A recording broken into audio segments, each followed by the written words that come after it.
Rádio Rio de Janeiro, a emissora da Fraternidade, passa a apresentar Luz na Penumbra, programa que leva ao seu coração a mensagem da doutrina espírita.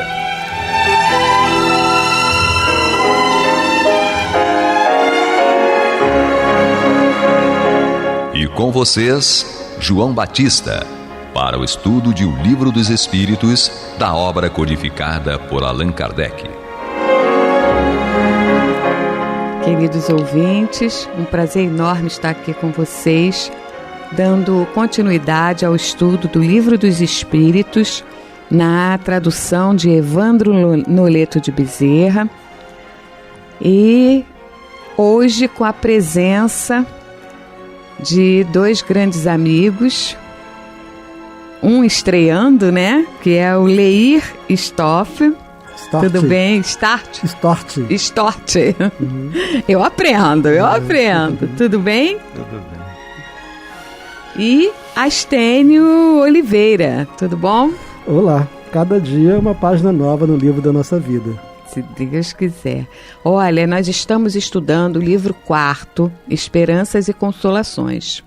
E hoje nós vamos dar início ao estudo do capítulo 2, Penas e Gozos Futuros.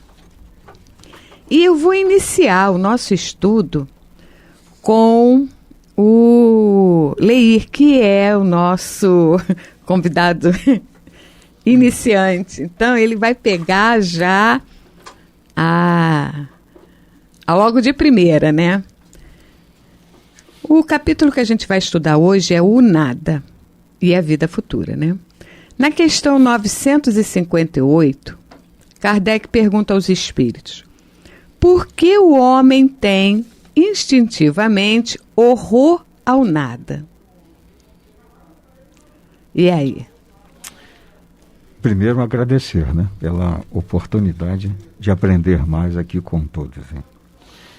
E segundo, enaltecer essa obra, né? Maravilhosa realmente. Aí. Quanto a essa questão, quando ele se refere ao porquê, ele usou a expressão instintivamente e o sentimento horror. Leva-nos a pensar, poderíamos formular de uma outra forma: por que tem o espírito tanta preocupação? Porque quando essa emoção alcança um estágio mais profundo é que chega ao medo. E do medo vai alcançar um estado emocional horrível, horror. Então, por que o espírito se preocupa tanto com o processo da morte?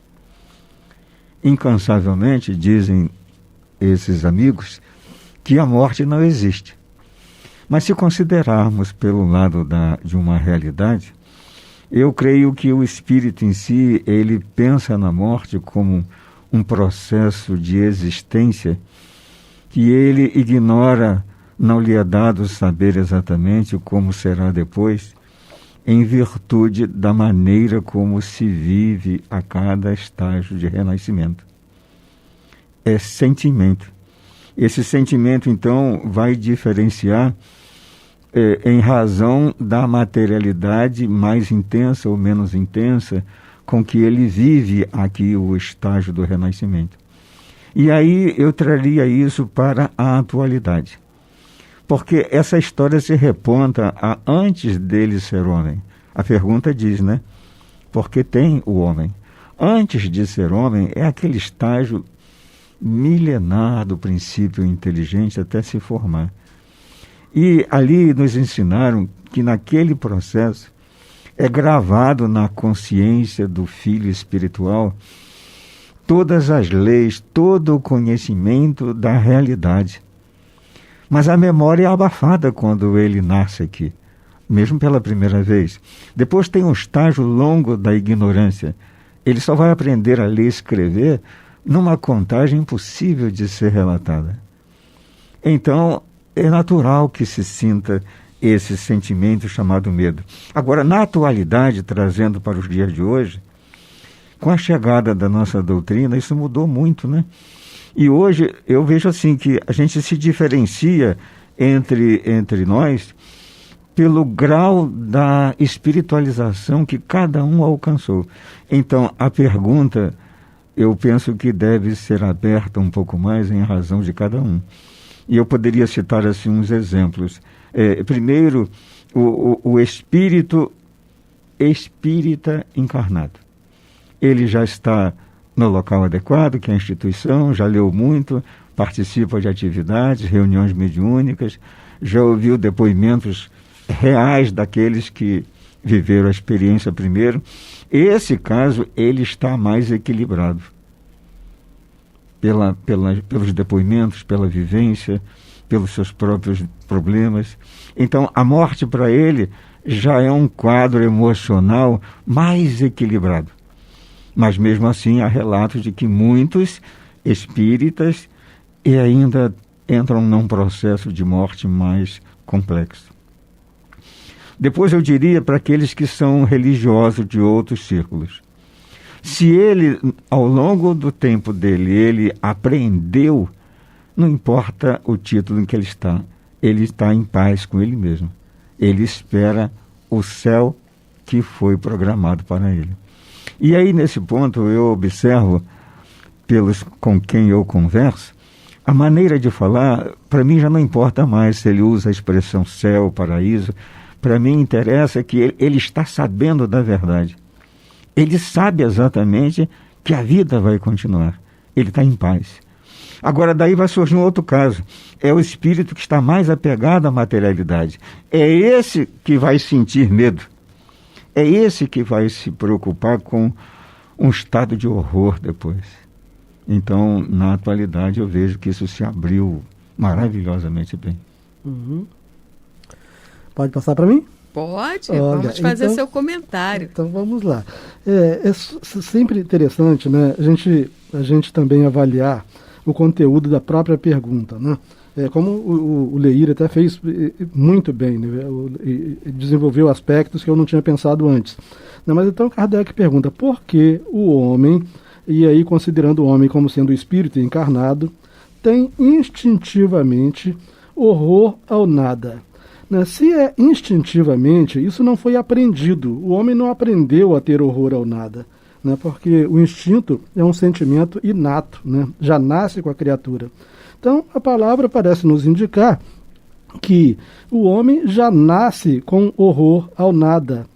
E é interessante, né? Por que ter horror ao nada se o nada é coisa nenhuma, né? Se o nada é o que não existe? Porque se eu perguntasse por que nós tememos, por que nós temos horror a uma cobra? Em razão do perigo que a cobra pode nos oferecer, ela pode tirar-nos a vida, né? Sendo uma cobra venenosa, a cobra existe, mas o nada não existe. Qual o perigo do nada, né? Os espíritos, então, foram, como sempre, muito felizes, dizendo que o homem tem horror ao nada exatamente porque o nada não existe, né? Se os espíritos não nos ajudassem a entender isso, nós não teríamos resposta para essa pergunta, né? Porque eles dizem assim, o homem tem horror ao nada exatamente porque o nada não existe. Então, o que nós verificamos? O homem tem horror à ideia de deixar de existir, né? O nada não existe, ele tem horror ao nada, portanto, ele tem horror à ideia de deixar de existir. Ele tem horror à ideia de tornar-se coisa nenhuma, né? Porque, em princípio, todos nós gostamos muito de nós mesmos. A ideia de pensar que nós podemos deixar de existir em qualquer momento, sermos simplesmente apagados do universo, deve gerar esse sentimento de horror, né? Então, a doutrina cristã mostrando-nos a vida após a morte e a doutrina espírita explicando a doutrina cristã, né, foi uma grande bênção de Deus que nós devemos valorizar sempre. Nós, enquanto ser encarnado, né, a gente precisa de um propósito. E esse propósito tem que ser assim, plausível, a gente tem que entender, a gente tem que conhecer, a gente tem que pegar, a gente tem que sentir, porque estamos ainda envolvidos na questão dos sentidos, né? Uhum.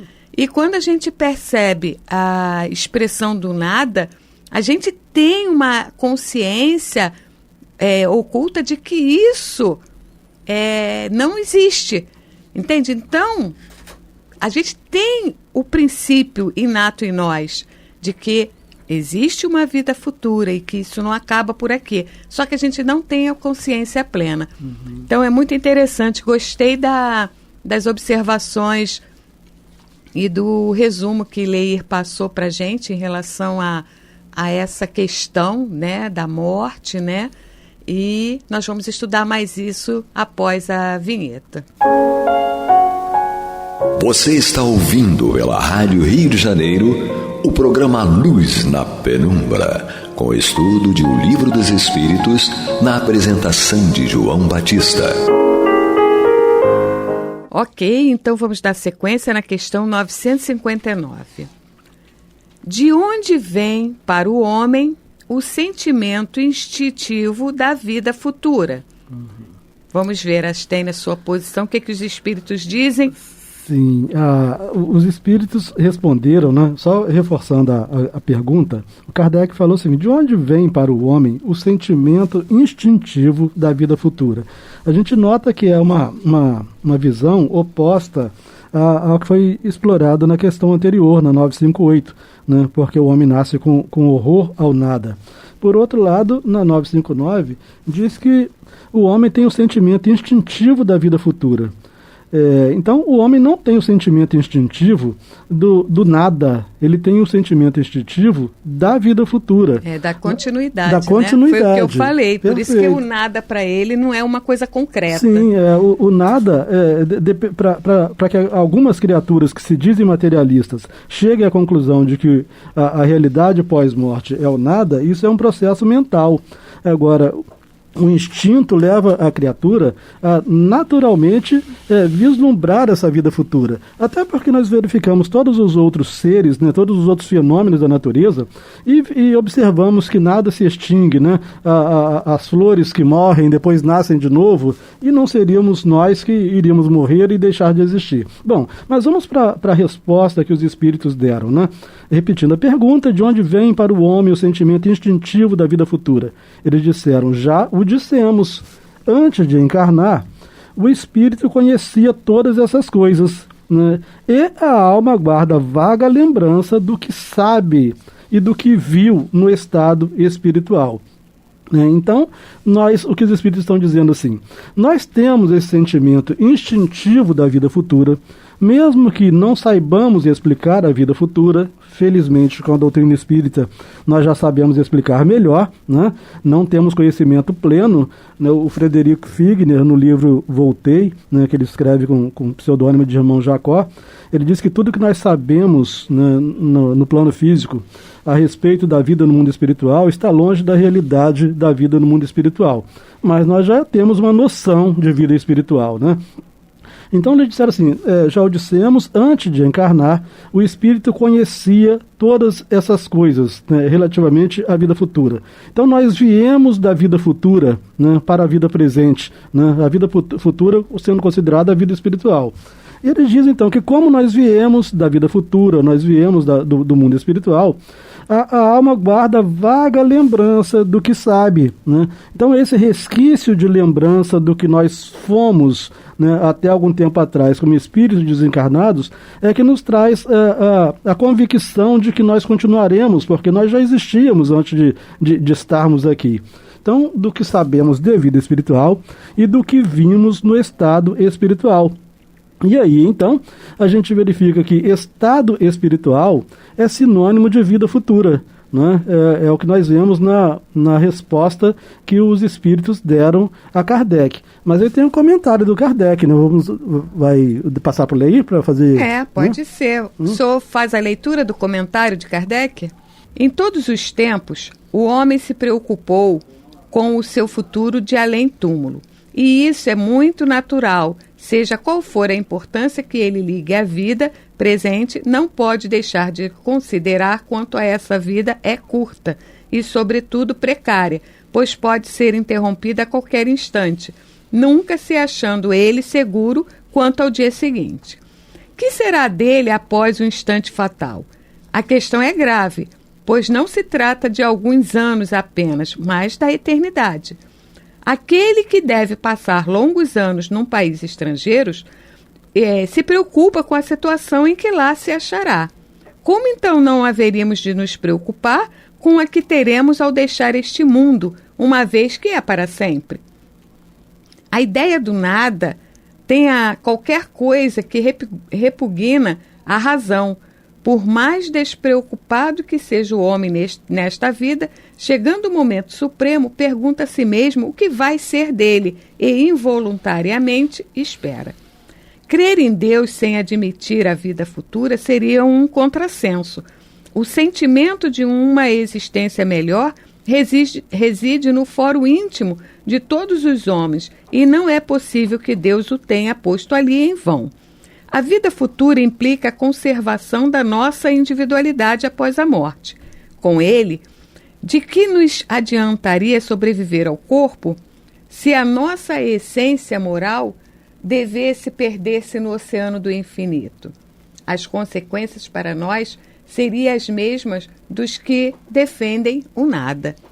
Então agora, Leir tem a palavra. Como disse o Astênio, e com muita sabedoria, a conjugação das duas perguntas, ela traz para nós um sentido assim de preocupação quanto à questão da responsabilidade pelos nossos atos. Essa responsabilidade resulta dessa emoção profunda que alcança o medo e alcança o horror. Aí o professor pergunta, então, de onde nasceu essa preocupação, essa emoção? E como ele usou a palavra antes de encarnar, nos leva, então, à questão 621. O professor sabiamente perguntou aonde estavam gravadas as leis de Deus. Como é que o filho espiritual tinha conhecimento ou tem conhecimento instintivo? Porque a questão do instinto é aquilo que já está registrado na memória. Então, dentro desse campo, ele usou outra expressão dizendo antes de encarnar.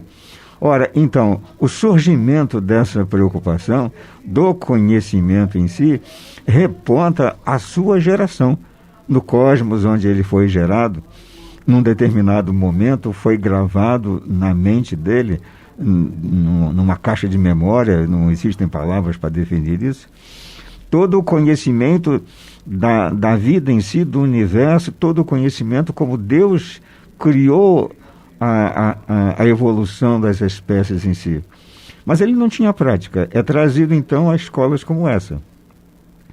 O pai entendeu que seu filho teria a teoria e, para praticar tudo isso, criou e idealizou mundos semelhantes ao nosso.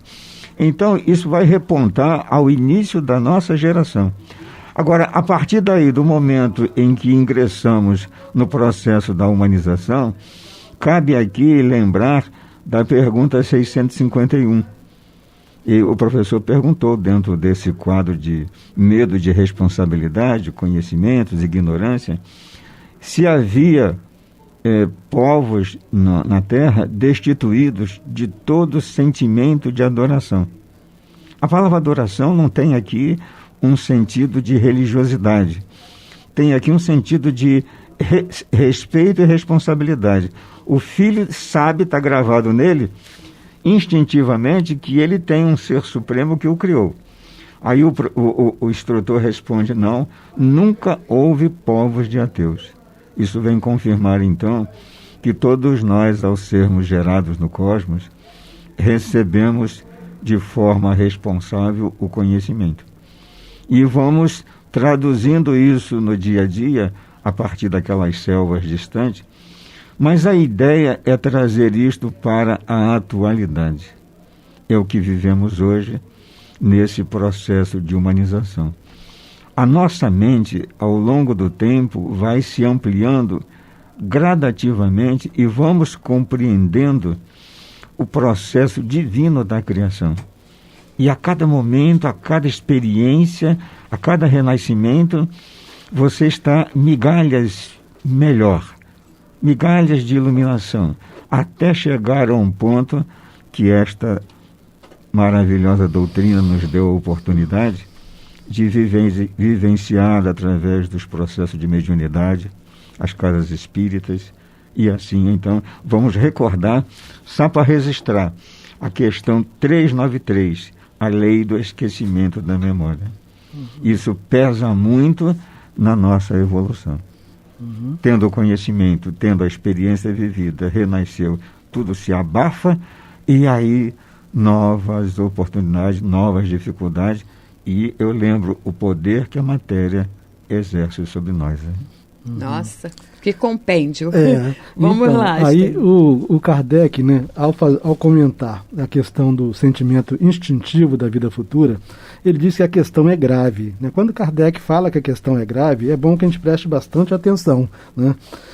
Então ele fala assim, a questão é grave, pois não se trata de alguns anos apenas, né, no que se refere à vida futura, a gente não vai passar alguns anos apenas. Né? Porque não é uma viagem curta, não. Isso, porque a vida futura, não obstante nós tenhamos conceituado anteriormente como sendo a vida espiritual, seria as vidas espirituais, já que nós não temos apenas uma vida espiritual, e as vidas materiais futuras, né? Tudo isso é vida futura, né? Porque vida é vida física e vida espiritual.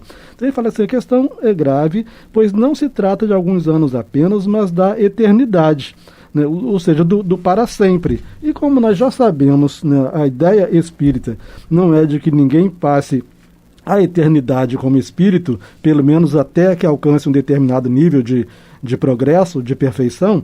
Então essa eternidade aqui inclui as vidas espirituais futuras e as vidas físicas futuras. Aí prossegue Kardec dizendo, aquele que deve passar longos anos num país estrangeiro, ele está assemelhando a vida espiritual a um país estrangeiro, né, que nós desconhecemos por ora. Aquele que deve passar longos anos num país estrangeiro se preocupa com a situação em que lá se achará. Então é natural, convém que nós nos preocupemos sim com a vida futura. Nós nos preocupemos sim com a vida espiritual, né, para saber em que condições nós estaremos na vida espiritual. Né? Como então não haveríamos de nos preocupar com na situação, né, que teremos ao deixar este mundo, uma vez que é para sempre. Deixaremos esta vida para sempre. Né?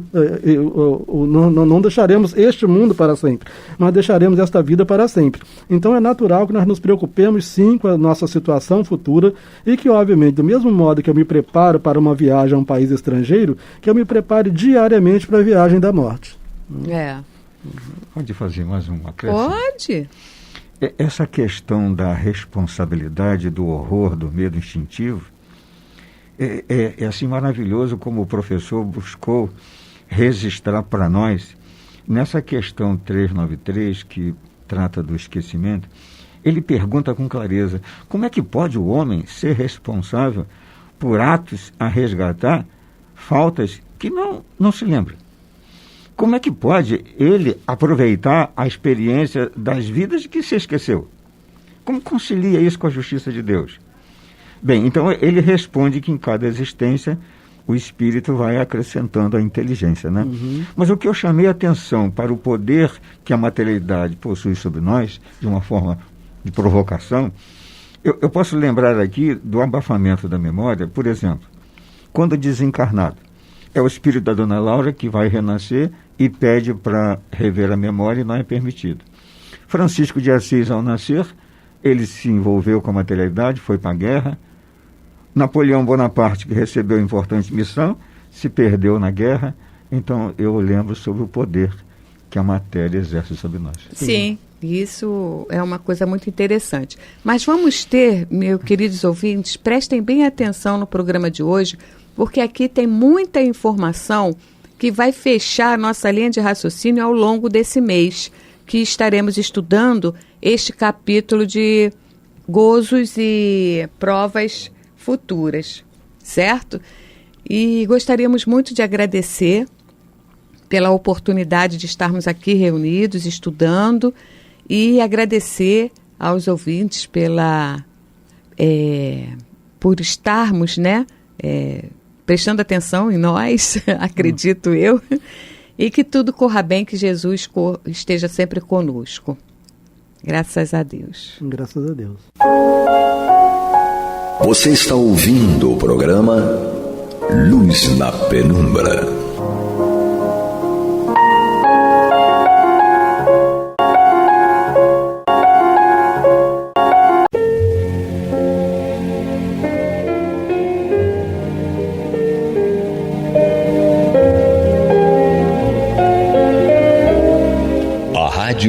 Janeiro está levando ao seu lar e ao seu coração a mensagem consoladora da doutrina espírita, através do programa Luz na Penumbra. E agora com vocês, Antônio de Pádua Barbosa e Marta Batista. Olá, meus amigos. Estamos mais uma vez aqui de volta ao programa Luz na Penumbra, no qual nós estudamos o Evangelho segundo o Espiritismo de Allan Kardec. Estamos aqui em seu capítulo 25, terminando este capítulo já. E hoje vamos estudar o item 6º, Olhai os pássaros do céu. E para isso está aqui conosco, como sempre, abrilhantando aqui os comentários, a nossa companheira Marta Batista, para quem já dou uma saudação de boas-vindas e vamos dando início ao nosso programa. Olá, Marta, tudo bem? Olá, tudo bem com você? Tudo. Tudo bem, graças a Deus aqui também. Vamos então dar prosseguimento às reflexões que rendem esse estudo do capítulo 25, Buscai e Achareis, que a gente observa ter todo pontuado na importância de 2 pontos cruciais.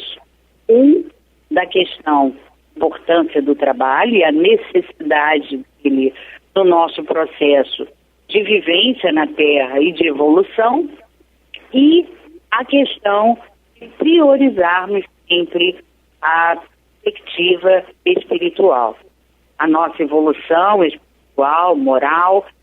E nesses itens, Jesus, através de várias citações reunidas por Allan Kardec, nesse capítulo, nesse item, ele nos mostra por que e a importância de nós priorizarmos essa perspicácia em relação à questão espiritual. Então é importante que a gente entenda. Mas por que só, sabe, a gente não pode aproveitar a vida, não pode viver as coisas da terra? Não, podemos sim, claro. Mas aqui Jesus nos mostra por que devemos vivenciar com prazer, com alegria as coisas da terra, mas nunca perder de vista as questões espirituais. Então vamos ver as citações para que posteriormente reflitamos sobre os comentários de Allan Kardec. O item começa: não acumuleis para vós tesouros na terra. E o título do item é Observai os pássaros do céu. Não acumuleis para vós tesouros na terra, onde a ferrugem e as traças os consomem, e onde os ladrões os desenterram e roubam. Fazei vossos tesouros no céu, onde nem a ferrugem nem a traça consomem, e nem os ladrões os desenterram e roubam. Porque onde está o vosso tesouro, aí está também o vosso coração. Eis porque vos digo, não vos inquieteis para saber onde achareis do que comer para o sustento da vossa vida, nem onde achareis vestimentas para cobrir o vosso corpo. A vida não é mais que o alimento e o corpo mais que a vestimenta? Observai os pássaros do céu. Eles não semeiam, não ceifam, não fazem provisões nos celeiros, e contudo vosso Pai veste os alimentos. Porventura não sois muito mais do que eles? E quem é aquele dentre vós que pode, mais que se afadigue, aumentar de um côvado sua altura? Por que vos inquieteis também com a vestimenta? Observai como crescem os lírios do campo. Não trabalham nem fiam. Entretanto, eu vos declaro que nem Salomão, em toda a sua glória, jamais se vestiu como um deles. Se Deus tem o cuidado de vestir dessa maneira uma erva do campo, que hoje existe e que amanhã será lançada ao forno, quanto mais cuidado terá em vos vestir, homens de pouca fé. Não vos inquieteis, portanto, dizendo: que comeremos? Que beberemos? Com que nos vestiremos? Assim fazem os pagãos, que procuram todas as coisas. Vosso Pai sabe, tendes necessidade delas. Procurai, pois, primeiramente o reino de Deus e sua justiça, e todas essas coisas vos serão dadas por acréscimo. Eis porque não deveis vos inquietar pelo amanhã, visto que o amanhã se ocupará do tarde mesmo. A cada dia basta o seu mal. Mateus 6, versículos 19 a 21 e 25 a 34.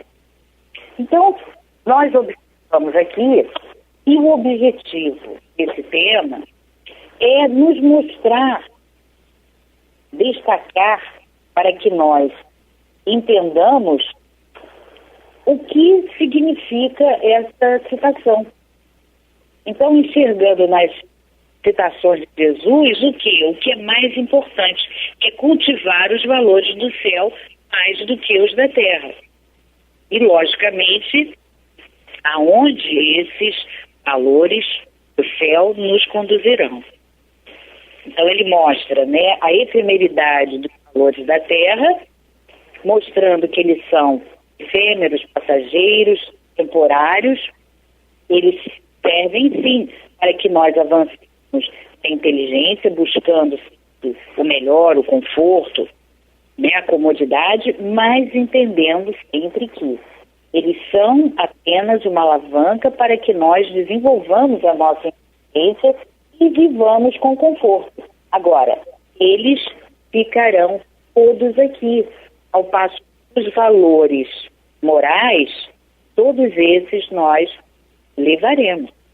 Então, diante dessa afirmativa, dessa máxima, lógico que nós precisamos nos dedicar no momento que nos for pedido, quer dizer, ou seja, no momento do nosso trabalho, que nós nos dediquemos para que a nossa inteligência se desenvolva e nós possamos proporcionar a todos e a nós mesmos o conforto e o progresso. Porém, entendendo que nunca, em momento nenhum, em nenhum dia, nós devemos deixar de lado a busca pelo progresso espiritual. Porque essa busca compreende uma transformação. Essa transformação é que vai fazer do nosso mundo, a nossa convivência na sociedade, um mundo melhor, com mais felicidade, com mais equilíbrio e, sobretudo, com mais paz. Porque aí os valores são outros. Então, isso nós não podemos perder de vista. E algo importantíssimo que nós não devemos deixar de lado é que o aconselhamento de Jesus para que busquemos os tesouros no céu, porque quando a gente dedica demais à busca dos tesouros da terra, nós nos esquecemos da nossa evolução espiritual.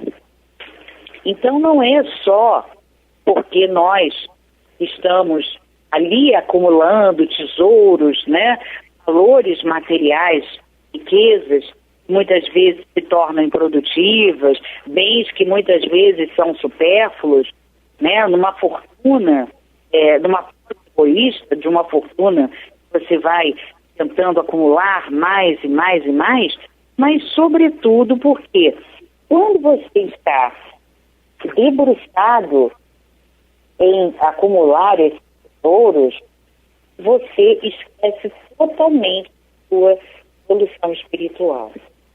Então, quem já não passou pela experiência de ter, por algum motivo, ou porque fez uma viagem longa, ou porque teve férias muito estendidas, às vezes até mesmo num feriado muito grande, muito extenso, você se afasta naqueles momentos, você se dedica exclusivamente às questões da vida material, né, aos prazeres da vida, né, material. E aí o que acontece? Quem já não passou por essa experiência de você perceber que ao longo, né, ao final daqueles dias, você está totalmente separado, desagregado das questões espirituais. a ponto de você mesmo perceber e dizer, nossa, eu preciso buscar minha simpatia. Então, daí a importância de nós entendermos essa recomendação de Jesus de nós não nos preocuparmos tanto com as questões da vida material. Busquemos, mas de uma forma equilibrada. E aí ele dá um exemplo poético, que lógico não pode ser entendido ao pé da letra, como nada que Jesus explica. Ele nos dá o exemplo de pássaros, né, que não são atendidos nas suas necessidades, e das flores, que elas recebem tudo aquilo que elas necessitam para que elas possam continuar existindo. E a gente sabe que tanto os animais quanto as flores, as vegetais, o reino vegetal são momentos anteriores ao processo evolutivo humano. Então é por isso que nós devemos estar atentos a isso. E essa experiência das férias longas ou de um feriado extenso, em que nós nos esquecemos de acordar, de fazer uma oração, fazer uma leitura de uma página ou uma frase ficante, que nos faça refletir, faz com que a gente saia totalmente da sintonia. Daí Jesus nos recomendar isso. Então, Kardec começa dizendo, essas palavras, dadas ao pé da letra, seriam a negação de toda a previdência, de todo o trabalho e, por consequência, de todo o progresso. Quer dizer, então não é uma ode ao não trabalho. Não é isso. Então não podemos entender as palavras de Jesus de forma literal. Ele segue como um tal princípio o homem se reduziria a uma atividade expectante. Suas forças físicas e intelectuais ficariam sem atividade. Se essa fosse sua condição normal sobre a Terra, ele não teria jamais saído do estado primitivo. E se fizesse agora, de princípio, a sua lei, viveria sem fazer nada. Tal não pode ser o pensamento de Jesus, porque estaria em contradição com o que disse anteriormente. E com as provas, Deus criou o homem sem vestimento e sem abrigo, mas deu-lhe a inteligência para fabricá-lo. E ele ainda pede que a gente verifique no capítulo 14, no item 6, no capítulo 25, no item 2. Então, nós sabemos que precisamos trabalhar. A orientação, nós não devemos nos preocupar exageradamente com o que beber, com o que comer, com o que vestir, é no sentido de que o nosso trabalho vai cobrir essas necessidades e vai, logicamente, nos auxiliar no processo evolutivo da parte orgânica, porque o organismo, o corpo, precisa de movimento. Então, esse movimento, através do trabalho, vai só nos ver evoluir, progredir organicamente, mas intelectualmente. Porque através da busca incessante de soluções melhores para otimizar a tua vida, o trabalho, seja que trabalho for, não só o remunerado, é que você vai desenvolver a tua inteligência. Você vai encontrar informações que darão para você as soluções necessárias a todas as demandas que a vida nos oferece. Então ele diz, portanto, nessas palavras só se pode ver uma poética alegoria da providência, que jamais abandona aqueles que colocam a sua confiança nela. Então, é uma alegoria poética a fim de nos mostrar que nós, buscando e trabalhando ação, nós vamos ter como aliados, através da nossa fé, a providência divina. Agora, é preciso que a gente faça a nossa parte. É preciso que a gente busque. Né? Essa busca não é só através da prece. Essa busca é através do trabalho, de qualquer tipo de trabalho, de ação produtiva no bem. E, logicamente, a pessoa que faz isso e tem fé, lógico que vai contar com a providência divina, auxiliando nos momentos difíceis. Então ele diz, se Deus nem sempre os ajuda com o socorro material, ele inspira as ideias com as quais poderão sair das dificuldades por si mesmos. Quer dizer, é isso que nós precisamos entender. A fé e a busca, quando Jesus nos diz, buscai e achareis, não é só no sentido de que nós pedir e vamos receber aquilo que estamos pedindo. É no sentido de que tenhamos fé que Deus nos auxiliará através da nossa força de vontade, do nosso trabalho e também nos inspirando muitas vezes de como sair das dificuldades. E nada melhor do que isso, né? A gente se sente super feliz de ter visto de uma forma inteligente, proativa, buscando as soluções e encontrando essas soluções que, logicamente, foram fruto da nossa inteligência aliada à inspiração divina. Deus conhece as nossas necessidades e as atende conforme for preciso. Mas o homem, saciável nos seus desejos, nem sempre se contenta com o que tem. O necessário não lhe é suficiente. Ele também quer o supérfluo. A providência, então, deixa-o entregue a si mesmo. Frequentemente, o homem se torna infeliz por sua própria culpa e por haver ignorado as advertências da voz da sua consciência. E Deus o deixa sofrer as consequências para que isso lhe sirva de lição no futuro. Então, o livre-arbítrio é lei divina e ele vai ser respeitado. Essa lei vai ser respeitada, logicamente, por quem a criou. Deus. Por quem não? Porque a criou. Deus. E, lógico, os espíritos superiores que nos amparam, nos orientam e nos assessoram da evolução, eles são realmente orientados a nos não interferir nesse nosso livre-arbítrio. E se nós queremos nos dedicar 100% na nossa existência, na nossa encarnação, a busca dos bens supérfluos, porque uma coisa é você buscar, através do seu trabalho, necessário para a tua vida, para a tua sobrevivência, e até mesmo para ter um conforto. Né? Ninguém diz que você não deve buscar o conforto. O conforto, inclusive, vai ser um instrumento, vai ser algo que será produzido pela nossa inteligência, que está se desenvolvendo. Porém, a busca constante, vertiginosa dos bens supérfluos, de uma riqueza improdutiva, de uma fortuna que você acumula, afinal nem sabe por quê, se você se dedica a isso, Deus deixa que você assim o faça. E os espíritos superiores não interferem nisso. Agora, muitas vezes, ao final de uma existência inteira que você se dedicou, quando você percebeu e acordou, abriu os olhos, você está um idoso, bem velhinho. E você diz, meu Deus, e agora?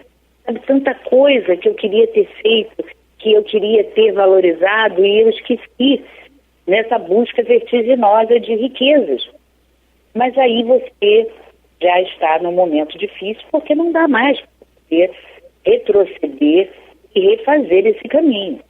Só cabe a você agora esperar a reencarnação para que numa próxima você saiba usar de forma melhor seus momentos da vida, suas horas da reencarnação. Então, Deus te deixa com o livre-arbítrio, não porque Ele esteja te abandonando, porque Deus não abandona jamais ninguém, mas para que você, então, constate fruto daquilo que você produziu. Que fruto foi esse? Um fruto amargo, triste, solitário e infeliz. Então, valeu a pena essa dedicação exclusiva, vertiginosa, 100% para os bens? Eu acho que não. E ele, triste, logicamente, vai refletir sobre o que ele deveria ter feito, né? É tão comum a gente ver pessoas, depois de uma experiência difícil, dizerem: puxa, meu Deus, eu soubesse que seria assim, eu não teria feito isso, eu não teria feito aquilo, né? Eu teria feito isso e aquilo. Então, essa experiência, essa lição vai servir, porque vai ficar o trauma da tristeza, da solidão, da enfermidade, vai ficar registrado no espírito e ele vai levar para vidas futuras. Então, segue, a terra produz bastante para alimentar todos os seus habitantes, quando os homens souberem administrar os bens que ela dá, segundo as leis da justiça, caridade e de amor ao próximo. Quando a fraternidade reinar entre os diversos povos, como entre as cidades do mesmo império. O supérfluo momentâneo de um irá preencher a falta momentânea de outro, e cada um terá o necessário. O rico, então, a considerar-se como um homem que tem uma grande quantidade de sementes. Se ele as distribuir, elas produzirão auxílio para ele e para os outros. Mas se as comer sozinho, as desperdiçar e deixar que as sobras que comeu se percam, elas não produzirão nada e todo o mundo ficará sem elas. Se ao fechar no seu celeiro, vermes as comerão. Eis porque Jesus diz: não acumuleis tesouros na terra, que são perecíveis, e acumulai-os no céu, porque são eternos. Em outras palavras, não dediqueis aos bens materiais mais importância que aos bens espirituais. Sabeis sacrificar os primeiros em benefício dos segundos. Não é com leis que se decretam a caridade e a fraternidade. O egoísmo sempre as sufocará se elas não estiverem dentro do coração. Fazer com que penetrem dentro dele é a tarefa do espiritismo. Então, nós percebamos a importância de buscarmos os valores morais, espirituais, como a qualidade prática, os conhecimentos adquiridos e assim bem entendendo. Quando deixamos de lado isso na busca incessante de riquezas, com certeza muitas pessoas ficarão sem nada. E nós chegaremos ao final da jornada terrestre tristes, felizes e solitários. Não é isso, Antônio? Sem dúvida, Marta. Como sempre, aqui neste capítulo todo, a proposta é a busca do equilíbrio, né? Fazer o nosso progresso moral, intelectual, espiritual, utilizando os recursos do planeta, mas utilizar os recursos sem ficar escravizado a esses recursos, né?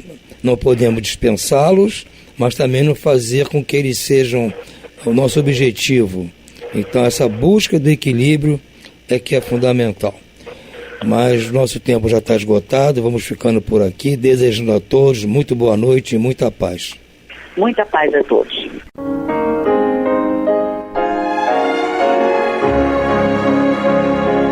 E vamos ouvir agora a prece de encerramento de nosso programa, na voz de Geraldo de Aquino. Jesus, dá-nos coragem para a luta, piedade para os insultos e misericórdia para as injustiças e ingratidões.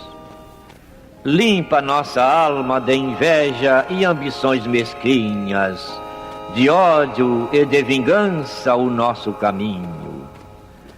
E que dentro em pouco, ao recolher-nos de novo ao calor do nosso leito, para que o sono nos dê a paz e o esquecimento das tristezas humanas, possamos sentir, Senhor, no mais íntimo de nosso ser, a doçura indefinível do Teu amor e a grandeza incomparável da Tua divina presença. Que assim seja.